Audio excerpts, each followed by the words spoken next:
Hello everybody, this is Zach with Top Deck Nation. Today we are looking at another expanded deck, one that really hasn't seen play at the moment. And that's going to be Tyrantrum-Metal. So you might be wondering, there's really a Tyrantrum-EX? Is that really a card? Well, yeah, the answer is yes. It actually was released in a promo box not too long ago. I think just a few weeks ago, actually. But if you look at the bottom, it is actually XY70, so it is a legal promo. You can play this in a tournament. If you've been following up with regionals and things like that, I think at the Lancaster regionals, there has been a little bit of Tyrantrum kind of showing up as kind of like an anti-meta sort of call.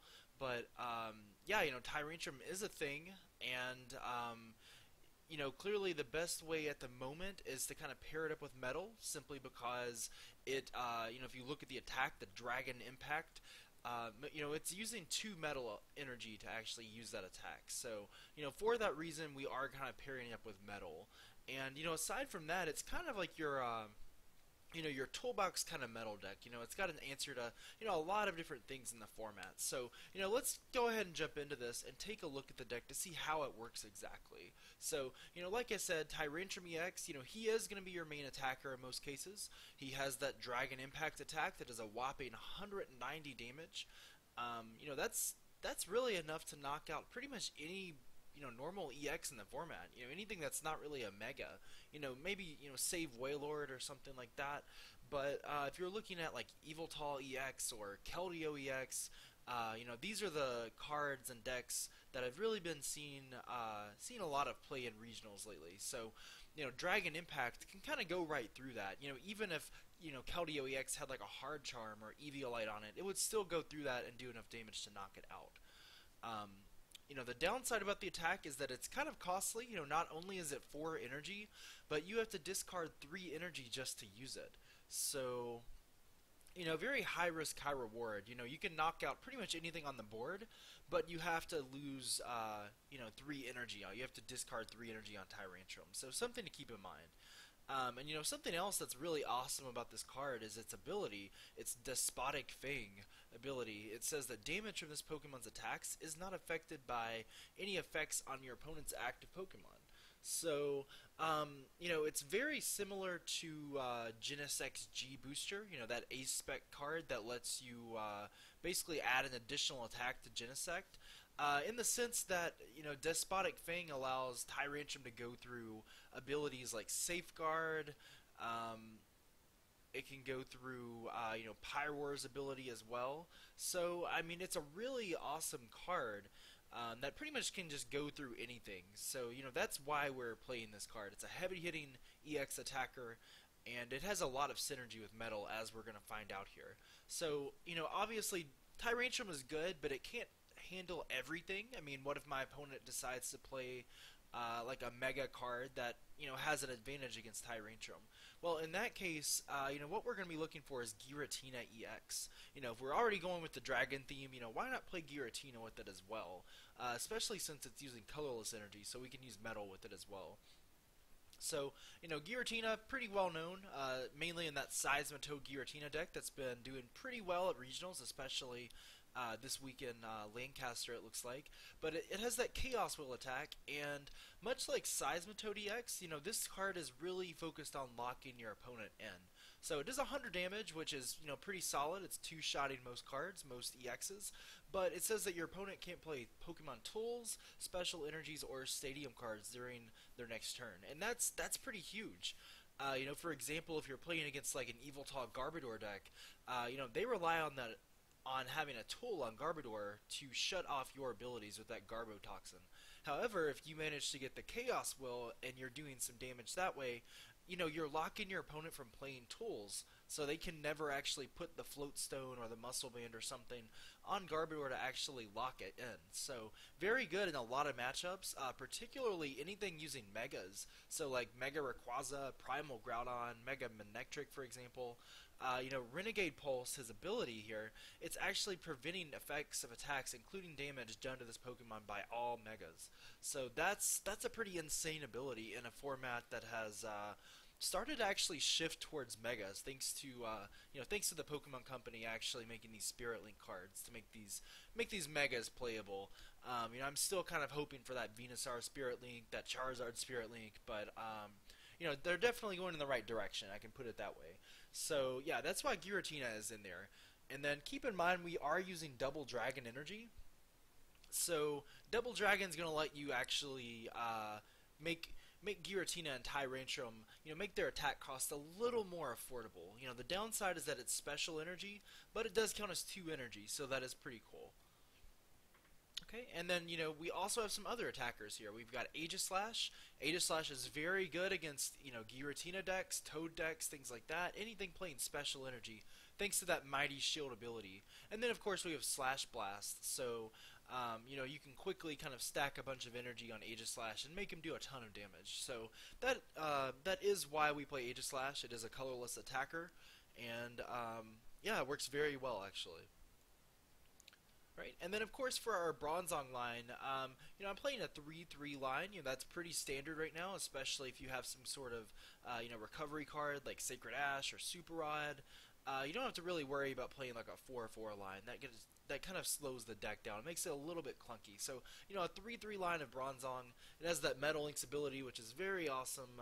Lets you attach an energy from the discard to your bench Pokemon every turn. So that's really what drives the deck. Keep note that we are playing the Bronzer from Next Destinies. So the cool thing about that is that it has a 3 retreat cost. So the great benefit about that is that it actually makes it Heavy Ball searchable. We haven't seen Heavy Ball in a while. A lot of people opt to play like Level Ball or things like that. But yeah, Heavy Ball is pretty cool because it lets you search out a lot of stuff with a 3 retreat cost or higher. So that's a lot of stuff in this deck. That's Giratina, Tyrantrum, Aegislash, Bronzer, and Bronzong. So, the majority of our deck can be searched out with Heavy Ball, so why not play it? And then, something to note also is that Bronzer from Next Destinies has 70 HP opposed to 50 HP from the one in Phantom Forces. So that extra 20 HP, you might not think it matters, but it certainly matters, especially if you're playing against something like Lander's Bats or Manectric or something. It's really the difference between being knocked out and then surviving with maybe 10 or 20 HP. Right, and then of course we play our 1 Hoopa for that Scoundrel Ring ability. It lets you search your deck for 3 EXs. So pretty awesome to get set up here. You can just simply Ultra Ball, get your Hoopa, and then you can get maybe like Keldeo, Giratina, and then Shaman. Draw a few more cards, and then play a supporter after that. So very, very powerful. And then we're just kind of looking at our supporter count here. We're playing a 4 Professor Sycamore. That's pretty standard, just because that's arguably the best supporter in the format. Of course, you're just discarding your hand, drawing 7 cards. We're playing 3 in. Some decks play 4, but we're playing 3 here mainly because, early game it's awesome, but after that it starts to kind of dwindle down. Late game you don't want to have to end yourself down to 1 or 2 cards hoping to draw something, so that's why we play 3. Play 2 Lysander just to make sure that 1 is not prized, so we can just kind of get those easy knockouts and those Shaman, for example. Then we play a Colress, of course, so Colress is really good since we have a loaded bench at all times.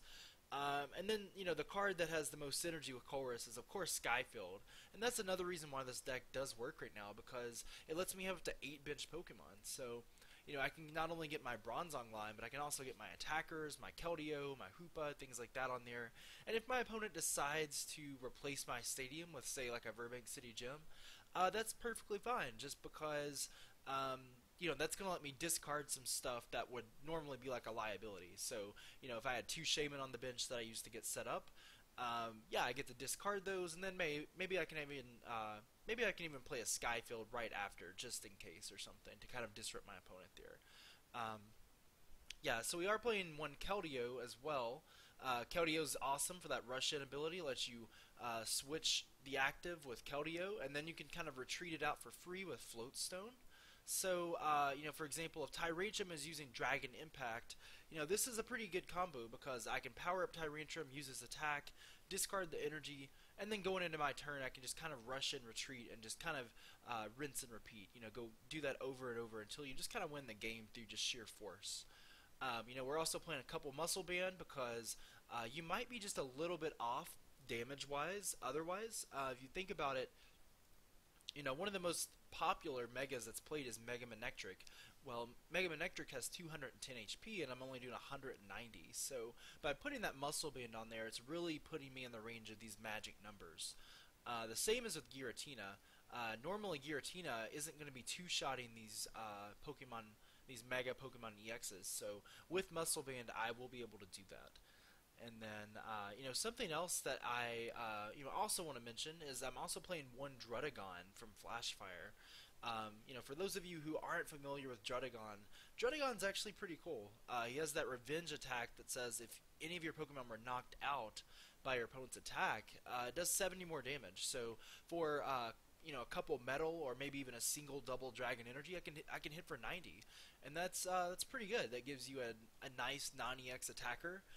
With the muscle band, it's doing 110, so that's perfect numbers if you want to just Lysander up a Shaman or something. So it does have a little bit of synergy there. And then that's pretty much the deck for the most part. Our energy count, we play 5 metal, 4 double dragon, and of course we play 2 fighting just in case our opponent is playing like a hammer centric deck, like Sableye Bunnelby or something like that. So we need the fightings just in case. We need to use Tyrantrum, but our double dragons get hammered away there. So, that is pretty much the deck here. Very consistent, very fast. Seems to get set up pretty well if you just kind of look at the list here. Let's go ahead and jump into a game or two that I played on Pokemon Trading Card Game Online earlier. And let's see how this deck does in action. Okay guys, so here we go. Looks like I'm just kind of looking at my opponent's hand. Looks like they didn't have a basic. I did see a Lampent, so it looks like we're probably going against like a Night March deck. So looks like I do have a basic. It's going to be Tyrantrum-EX. So let's go ahead and get started. I'm going to go ahead and draw that mulligan, and oh my gosh, it looks like at first glance this looks like a really terrible hand.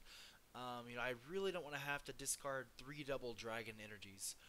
Since I'm really going to be relying on those to win here. But since I am playing against a Night March deck, one strategy I could do, I have a couple strategies I could do actually, but the one that comes to mind is probably going to be Giratina. With the Muscle Band, Giratina's Chaos Will can actually knock out Mew-EX. But not only that, that Giratina is actually going to be locking my opponent in from playing any more special energies and tools and stadiums. So basically that means they can't play Dimension Valley, they can't play Muscle Band or Float Stone, and they also can't play double colorless energy, which is going to be huge. So I go ahead and Ultra Ball, I get the Hoopa, so I get 3 EXs. Gonna get Keldeo and Aegislash and Shaman. I thought about Aegislash, but when I realized that Giratina was definitely the better play here. So I go ahead and use Shaman's setup. I hit 4 cards. Do get a Muscle Band to put on Giratina, so that's nice. And I'm just kind of looking at my discard. It looks like I should be okay. I got a couple metal in there already from a Battle Compressor. So let's go ahead and computer search. And, I've got everything in the deck, so I'm not too worried. So I discarded the Super Rod, but I play an in, I get the Bronzer down, so that's really good. And then I go ahead and put Druddigon down here. The reason being that if I do somehow get knocked out, Druddigon might be an option, and also because if my opponent plays Dimension Valley, that means I can actually get to discard the Shaman, so it'll be a bit less of a liability. So I'm in pretty good shape right now. I need a Float Stone and then maybe a couple energy on Giratina. But if I can get that, I should be pretty set. Really all it takes is one attack from Chaos Well, and not only do I take a couple prizes, but my opponent's going to be really just kind of locked in there. And at that point, whatever my opponent tries to attach a basic energy to, maybe a basic Psychic it looks like, I can just kind of Lysander it up slowly but surely and kind of win that way. But we see a Sycamore, so my opponent's having a pretty solid start here. They get the Dimension Valley, as expected. So I get to go ahead and discard Shaman, so that's actually just going to benefit me. And I do have another Skyfield to kind of disrupt them on my next turn. And then they're going to play another Ultra Ball. So they're going to get Shaman, going to go ahead and use Setup to draw some cards. Hopefully so they can pull off the Night March. They're really trying to push that Night March turn 1. to hopefully get 180 damage on board. But right now, I don't think he's really doing that. I think he might be hitting 120 or so, but he's not, certainly not doing 180.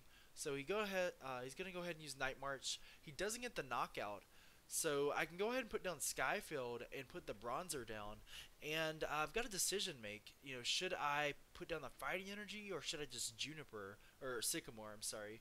So I decided just Sycamore. I figure I might draw into the Double Dragon or an Energy regardless. And yeah, it looks like I Sycamore into a really good hand.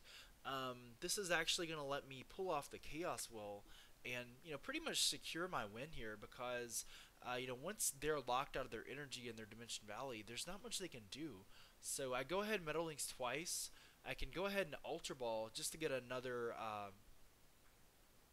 Pokemon out such as Bronzong, and then I can just Shaman and just continue to draw more cards just to solidify my board state here. So go ahead and Ultra Ball.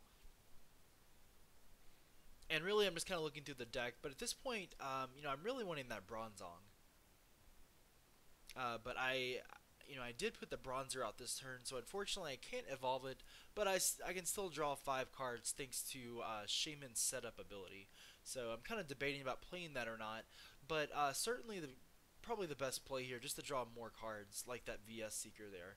So now I can Chaos Will. I do get the knockout, take 2 prizes, which is awesome.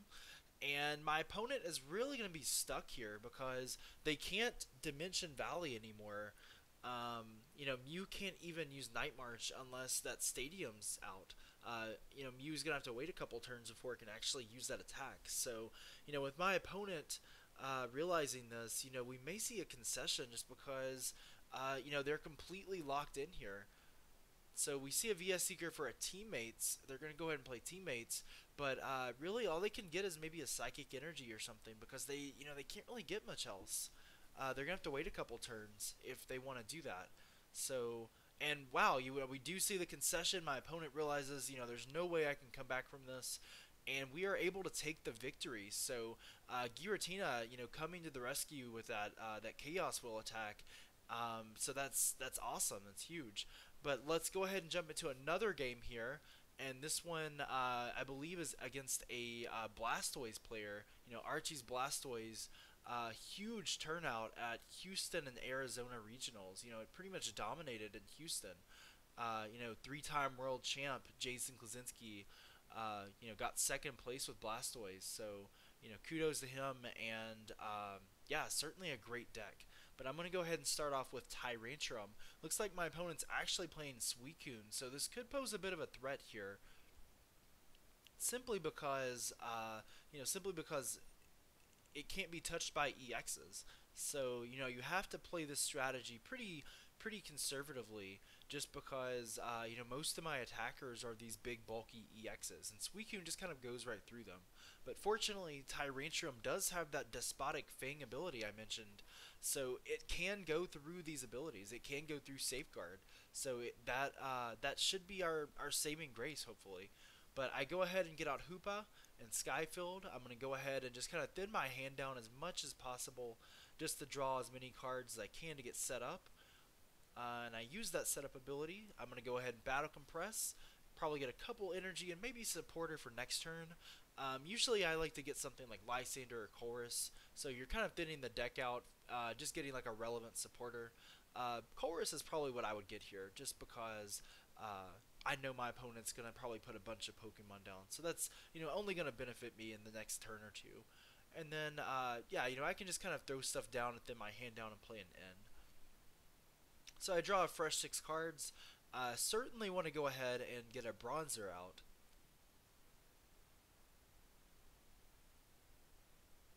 So I will go ahead and Ultra Ball, get the Bronzer out. Looks like everything's there, not really prized or anything, so that's always good. And then at this point, I should be good to go. I've got a decision, should I retreat into something else like Hoopa? But honestly, Tyrantrum has a little bit more HP. It's got 180 HP. So if my opponent does get like a turn 1 Archie's Blastoise, in order to play it, in order to knock out Tyrantrum with Keldeo, he would need, I believe, 7 energy. So I think the better play is to simply, leave Tyrantrum up there as opposed to like Hoopa. make it harder for my opponent to have to knock me out.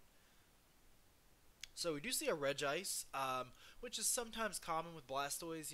Not extremely common, but it is seen there from time to time. Also see a Kyurem, which is interesting. But they will go ahead and play a Birch's Observation, and they will get 7 cards. They flip heads.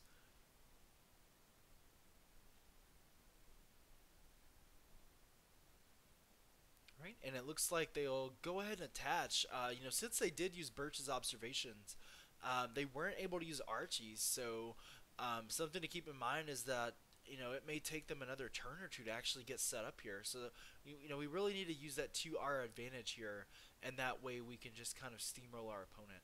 So I'm just trying to think, what's the better play here? Should I continue to put double dragons on Tyrantrum? Will I get those hammered off, or zero sicked or something? So I decided to play conservatively and play Chorus, and I put that fighting energy on Tyrantrum.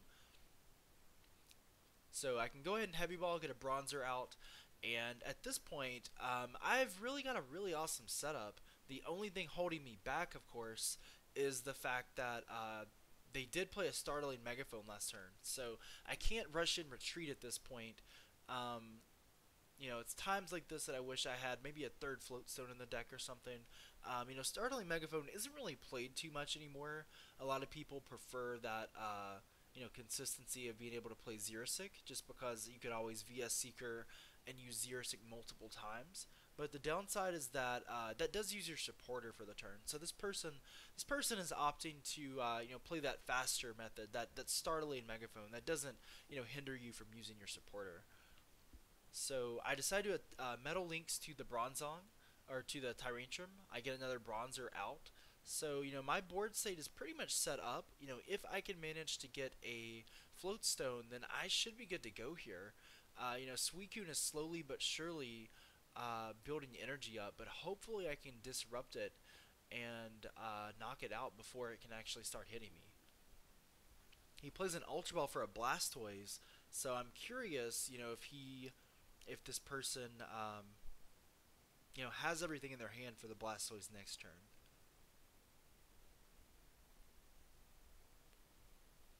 And we do see a Rough Seas come down, so that will take off 2 Pokemon on my board. So, of course, I'm going to choose Hoopa and Shaman. They're great for setup, but, they're not so relevant as attackers, at least not in this matchup.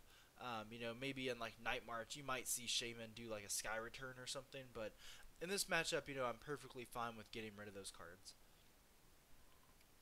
So now, I can go ahead and put down Skyfield again, just to kind of benefit me a little more.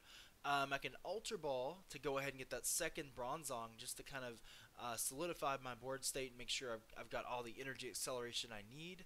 And then I can go ahead and put down Druddigon just in case and play that Sycamore for a full 7. So I do get the Floatstone this time. So now, this is where Tyrantrum is really going to make its mark. This is where it's going to do its job here. I can go ahead and power up Tyrantrum. Tyrantrum is going to go through Suicune. And like I said, normally metal decks are going to kind of struggle, at least the ones that don't really play like non-EXs such as Heatran. They're going to struggle against things like Regice and Suicune and Sigilyph. Those Pokemon with those safeguard abilities that normally can't be touched by EXs. But Tyrantrum is going through that. So that's why you play Tyrantrum in this deck. He's not only very heavy hitting and going through most EXs, but he's going through those safeguarders as well. So Suicune is powered up, unfortunately. Suicune is going to be hitting, and hopefully it doesn't get a muscle band, because I don't want to be two-shotted by this Suicune, or at least be set up to be two-shotted. But Tyrantrum is pretty much good to go here. We just see it hit for 70, so we should be safe. And my opponent, looking at my hand, I've got a really good hand here. I've got Computer Search. I've got lots of supporters to use. So I've got some decisions to make here. Really, I don't want to whiff on the Metal Energy, because if I do, if I use that Dragon Impact attack, that means I am going to have to discard 3 energy, and I don't want to have to discard the Fighting or the Double Dragon, to be honest. So I Computer Search for the Metal, actually, and then that lets me go ahead and continue to Metal Links as well. Right? And this way I can just kind of keep discarding all the metal on Tyrantrum. So this way I get to conserve energy, and if they do happen to play a hammer or something like that, it's not a big deal. As long as either the double dragon or the fighting's on there, I should be in pretty good shape. So I go ahead and take a prize. So at this point, both Suicune have been knocked off the board. I'm not sure if my opponent's just having some trouble setting up the Archie Blastoise combo, but I'm really just kind of capitalizing upon that by knocking out those safeguarders. And it looks like he's trying to respond back by maybe powering up Regice. We do see an end, so I am going to come down to 4 cards, while my opponent, since they haven't taken a prize, draws 6. And wow, we're going to see a concession here, so I'm not sure if maybe their hand just wasn't that great, or maybe it had a bunch of energy in it. But yeah, as you can see from that match, Tyrantrum can seriously do some work. Not only is it pretty easy to power up, but it's also really heavy hitting. It's going through most EXs, and it's also more importantly going through those safeguard Pokemon, those Pokemon that normally pose a huge threat against decks like this. So yeah, that is the Tyrantrum Metal deck. It's very good, very gets set up very quickly, has a lot of different outs and a lot of different answers to a lot of strategies that are played in the format. For example, the Mega Pokemon, you have Giratina, Pokemon that play special energy, such as Double Colorless on Seismitoad-EX. You have Aegislash, and then you have Tyrantrum for those safeguarders and for those general kind of EXs. So yeah, very good deck. You might start seeing Tyrantrum at your local league challenge, or maybe regionals next week in Fort Wayne, Indiana. Unfortunately, the deck doesn't have such a great Blastoise matchup, just because it doesn't really have an answer to it. A lot of decks in Metal, they'll play like Mewtwo EX or Lugia-EX. This deck is really just kind of answering, the meta of the format. So, decks like Mega Manectric and Seismitoad and Giratina. But if you think that your deck, your format isn't going to have a lot of those decks, then it's certainly a great play, and that's probably why it's doing so well at for example Lancaster regionals. But yeah, you might see it at Fort Wayne, you might see it further down the road. But yeah, thank you guys so much for watching. Be sure to comment, subscribe, and like the channel. Let me know what kind of decks you want to see profiled next. I'll surely have some more videos pretty soon. I'm Zach with Top Deck Nation, and I'll catch you guys in the next one.